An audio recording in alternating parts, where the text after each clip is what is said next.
Welcome to Beaver Coexistence, Techniques for Conflict Mitigation and Ecological Harmony. Today we have Shane Hill with Sageland Collaborative. Shane, take it away.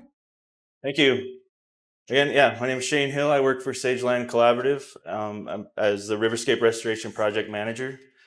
Today we're going to talk about beavers and how their benefits and how we can learn to live with them and enjoy those benefits while avoiding the conflicts that they can cause. So, if you're not familiar with Sageland is an organization where we provide science-based strategies for wildlife and land conservation. And our priorities to accomplish that are by increasing biodiversity, special status and special status species, conserving wildlife pathways and restoring habitat, especially streams and wetlands, which I am a part of the team of. And we accomplish this by using relevant science and putting it into action, implementing it into our projects, and utilizing the community and our partnerships to plan and implement those projects. So beavers are really interesting animals you can go over a little bit of the basics for those of you who are not familiar with them as much. They're found all across North America in the ponds, lakes, rivers, streams, and wetlands. In Utah specifically, they are found from the shores of the Great Salt Lake all the way to the alpine lakes of the Uintas and beyond, all the way from top to bottom of the state. They are strictly herbivorous. They eat the bark and twigs, roots, leaves, and aquatic plants in the wetlands and streams that they inhabit. Their favorite trees are, in this order, based on some research, are aspen, cottonwood, willow, and birch. They use those to build their dams. So they like to make use of their food to create their habitat. And in those ponds, they will store their sticks underwater and during the cold months to keep them fresh, since they're active year-round. One of the most apparent signs of beaver, the most apparent sign of beaver would be if you were to go out a stream and see some dams and large ponds. But what you might not see, unless you're out there at the right time, is the beavers themselves. So oftentimes you see signs of beavers without seeing them yourself. If you do go at the right time, you might see the whole family, including two parents who will mate for life and stick around. Usually are in their established complex. They have 2 or 3 sub-adults that they had the previous year that stick around and kind of act as apprentices and learn how to be beavers. And then 3 or 4 young of the year. And what happens when about 18 months after the beavers are born, the sub-adults will move on and will go on and start their own families. And it's during that time and when we get into the conflicts of the portion of this presentation, it's usually those are the culprits, because they're the ones on the move trying to find new places to live. And I just wanted to share this video of what you might see if you were to go out. This is a pretty popular destination for people who like to go watch beavers in the wild, up Temple Fork in Logan Canyon. So a little bit more about the dams and ponds. If you were to go and see them, you'd only see what's on the surface. But a couple of years ago, this particular dam blew out after the heavy winter that we had, which was impressive given the size of this dam. And so I was able to get images of what it looks like underwater, and you can see it's a lot more complex. You can see a lot more of what's going on. The lodge is a lot bigger than maybe you would have expected, and there's canals and just a lot more diversity going on. And there's a lot of benefits to that. The beavers create these ponds, and they give these ponds give them protection from predators. The deep water, they're a lot more agile in the water than they are on land. They create, as I mentioned, safe food caches, and these ponds, whether intentional or not, the beavers are growing their own food, so they're little farmers themselves. So the status of beavers in Utah, there's some history pretty similar to the rest of the country. They were considered rare in the 1800s after the fur trade, and then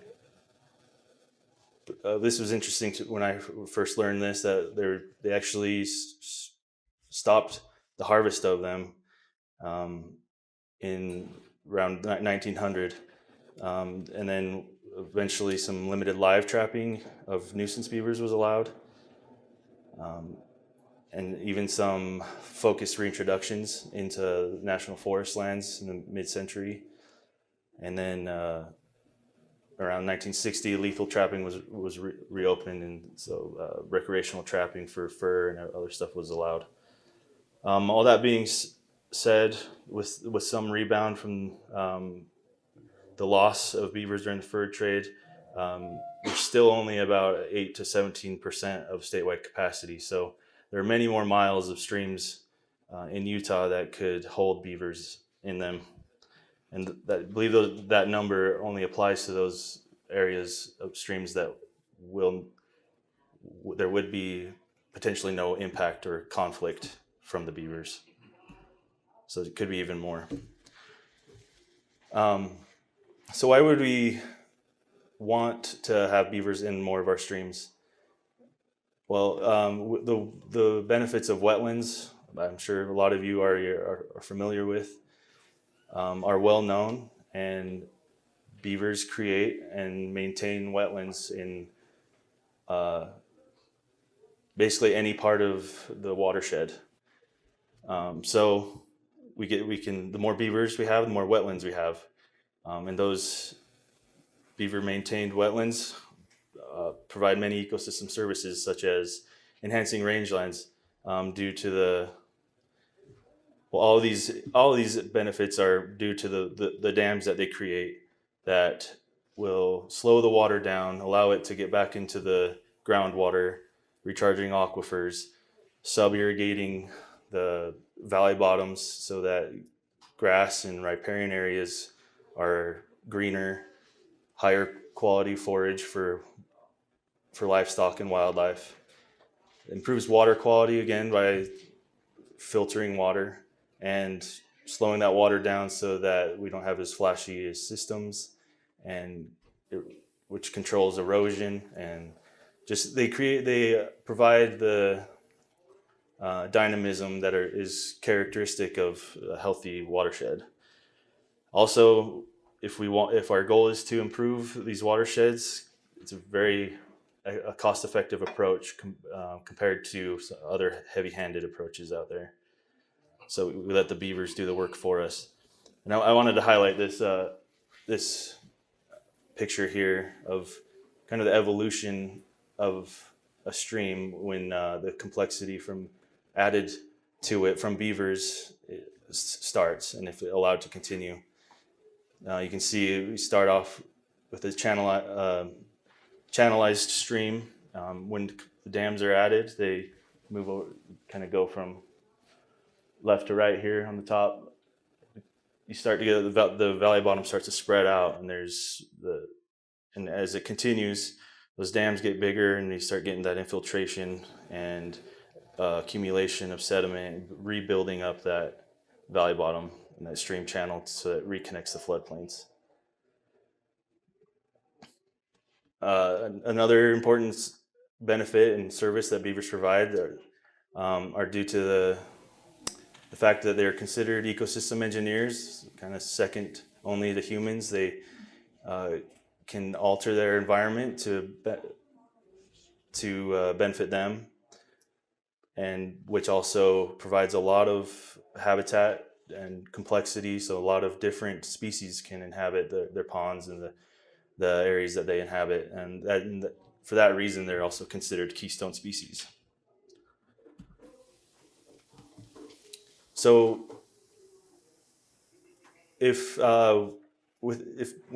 without the beavers, or without that complexity that we can get from them, you may lose the benefits of those wetlands, like the water retention, which would be a loss of drought resistance to the area. Water quality can go down, and that habitat for other species as well would go down. So reintroducing the physical structures into the streams, whether it's by humans mimicking beavers, as we like to do a lot of, using BDAs or natural log jams, or the beavers themselves, reintroduction of the structure into the stream creates opportunities for floodplain wetland restoration and reconnectivity.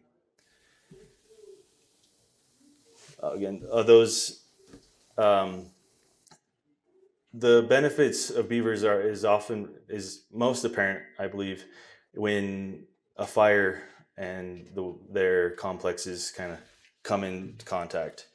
So these are pictures from a prominent beaver researcher and fire researcher, Emily Fairfax, that show kind of after a fire came through, and that picture on the left shows where beavers were in the stream right next to each other, and then another tributary to that stream that didn't have the structure. And you can see it's greener where the beavers were, which provides a lot of refuge for wildlife. It holds the bank stable, so that when the rains come or runoff comes, that stream can kind of be stabilized. And again, this is due to the fact that the groundwater rises where these beaver dams are, which spreads it out, creates greener, wetter plants, and since water doesn't burn, creates a more fire resilient landscape. So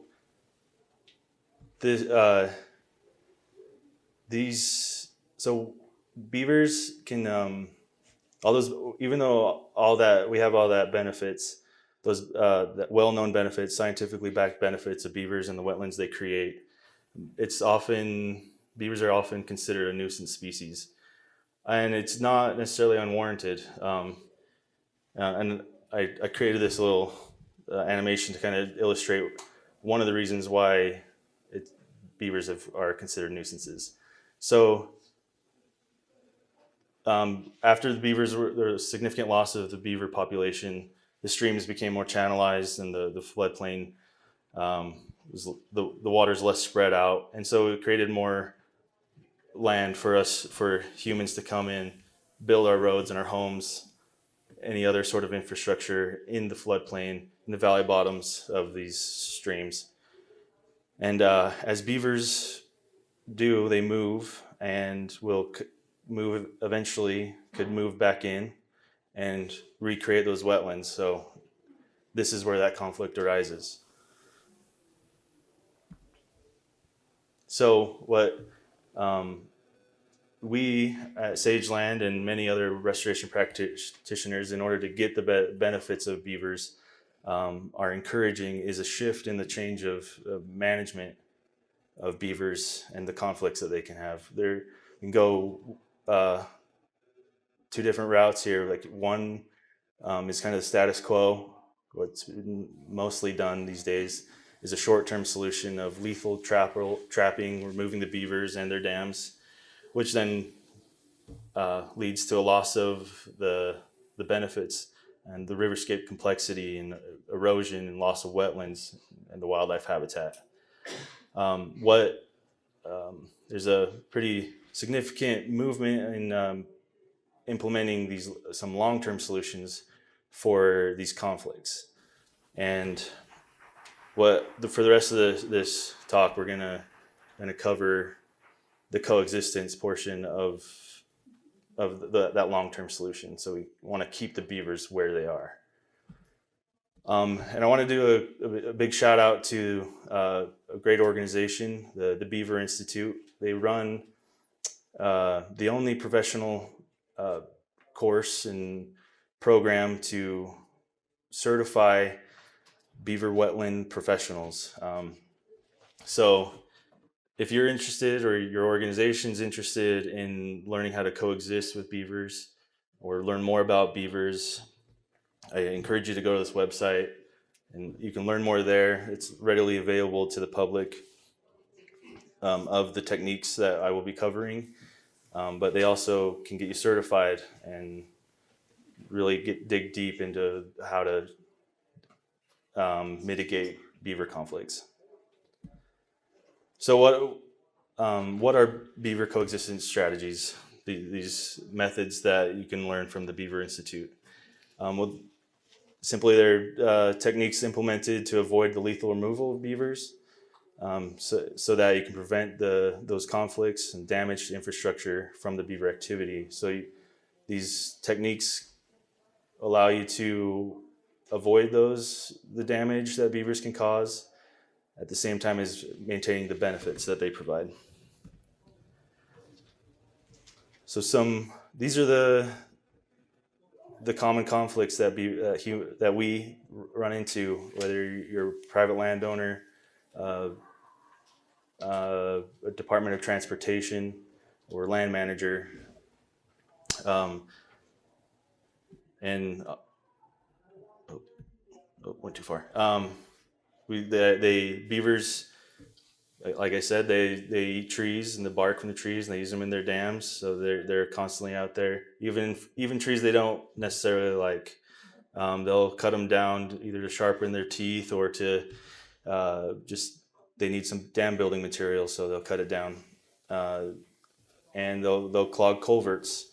A culvert to a beaver probably just looks like a leak in a dam, and it's the most simplest place for them to go in and fix up. It's pretty prime for them to build a dam, and these dams that they create, whether it's in a culvert or a freestanding dam in the stream, can create large ponds which can threaten property that's within the floodplain.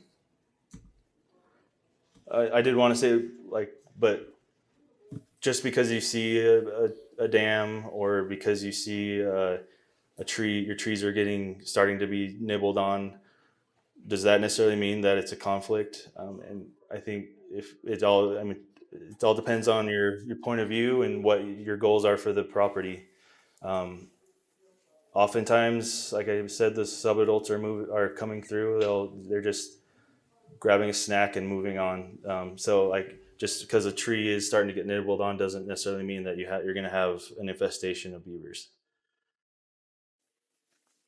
The first and foremost,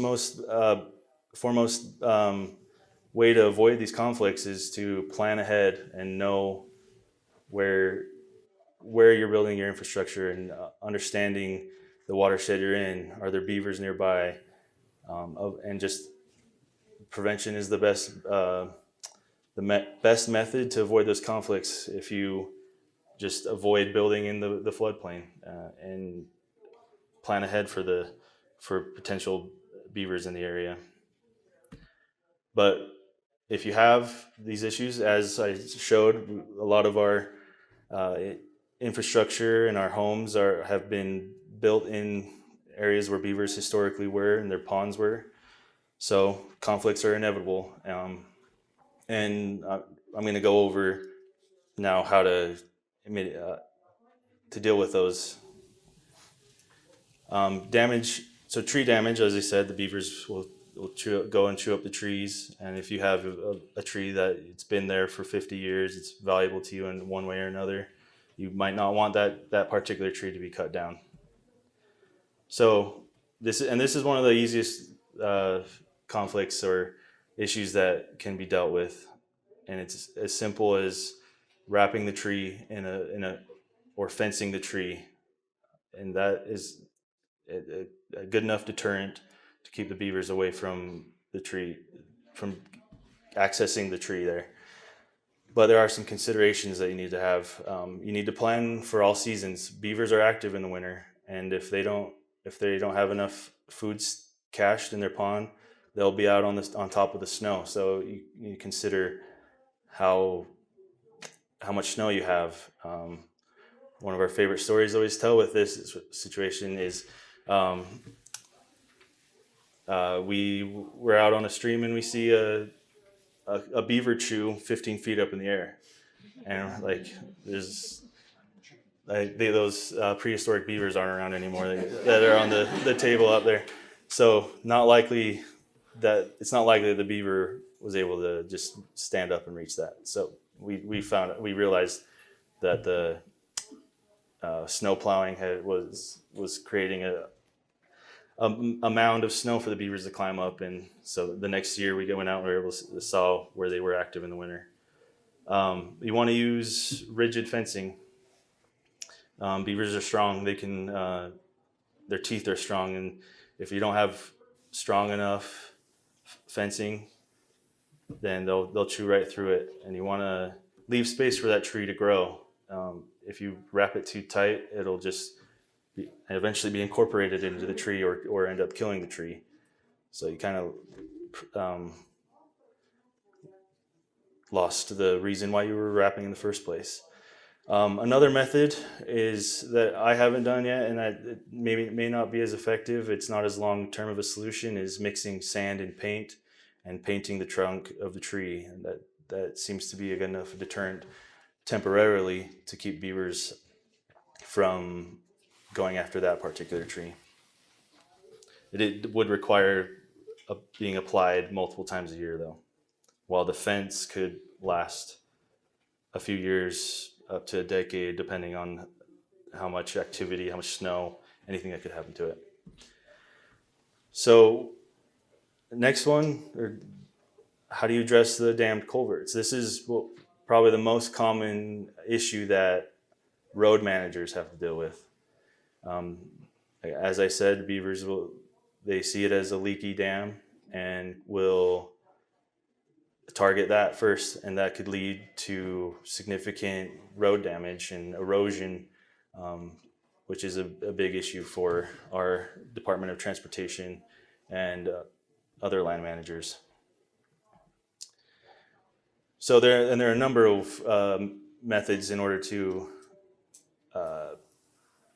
deter the beavers from building their dams in the culverts. And here's a couple of examples of ones that I've done. But the general idea with these devices is to increase the surface area that the beavers would have to dam in order to create the same pond that would affect the road. But just like this one and the next one I'll cover, every situation is unique, and so it's important to kind of consult a professional, someone that knows what has seen similar circumstances and can give you the appropriate recommendation, or maybe even install it for you.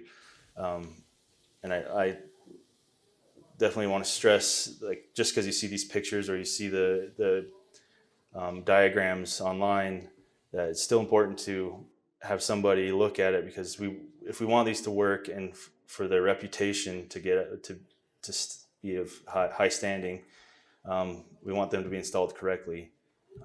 Otherwise, if they're not done, most people might think they don't work, and so these will work if they're done properly. And there's a lot of considerations in the materials you use, where you place the intake of the pipe in this center picture. And as of right now, for this one and the next one, I'll just go over, a stream alteration is required. That's coming straight from the contact at the Division of Water Rights. So one of those methods, a diagram, is the keystone fence. This is really easy to see how we are spreading or increasing the area that would need to be dammed in order to block the culvert and deter the beaver. And if they do dam it up, it's at the front of the fence and can crest over the water would crest over the dam and go into the culvert, keeping the functionality of the culvert.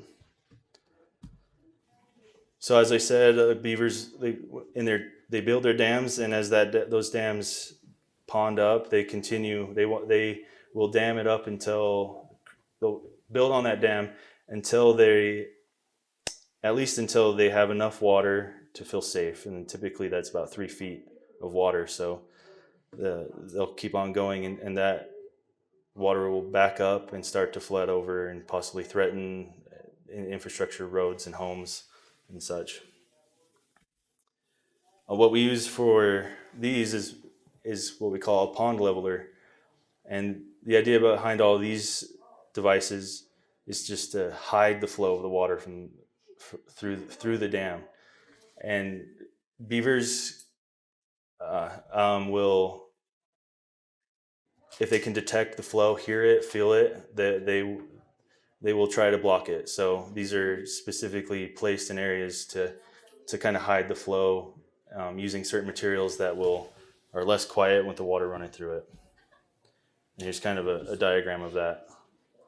You can set the level of the pond with these by breaching the dam until you get to the point where you want the pond level at, and then you put your pipe in it at that level. But when conflicts are unavoidable, like I said, we want to encourage beavers on the landscape and increase that social capacity for them on the landscape, so we can get the benefits of them for us and for wildlife. But as a last resort, the beaver colony can be relocated. The program through Utah State University, the Beaver Ecology and Relocation Collaborative, is a great resource. Kind of the foremost one. They get all the calls for people who want beavers relocated, either to their property or away from their property. And that's with the partnership with the Division of Wildlife. It all has to be authorized through the Division of Wildlife. So back to this one, just want to highlight, we want to, going forward, encourage these long-term solutions that benefit our watersheds, benefit us, and kind of change the status quo. And that's why we're here today, to encourage that, get the word out. So with that being said, this is something that we're actually debuting here at this symposium, is a request form. So if you scan this QR code, it take you to a form to fill out that will will come to us describing your situation, and us Sageland staff will go and help support your issue, try to figure out a solution, whether by bringing the materials and installing themselves, or giving advice and just doing an assessment of the issue. Looks like we have time for about 1 or 2 questions. Hi. I don't know if this is a dumb question, but I was at the Saratoga Springs, like the hot springs, and I saw that exact form that you just showed of the little guys in the water, and it was in the hot springs. Do they make their homes in hot water too? Yeah, I don't see why not. Yeah. So that's cool. They're yeah. They just love hot water too? Or okay. They're just hanging out there for. So it was probably a beaver then. Could be. There are a number of lookalikes, otters or muskrats. Most likely, could be. Most common lookalike is the muskrat. Okay, cool. Thank you. Yeah. Now, I'll be hanging out. Happy to talk to anyone who wants to visit our table, and the QR codes there, and other information about Sageland. Yeah, I won't take 30 seconds. So I know a number of us are here to kind of wrestle with the whole concept of beaver in the, for instance, the lower Jordan River. What are we going to do? Surround every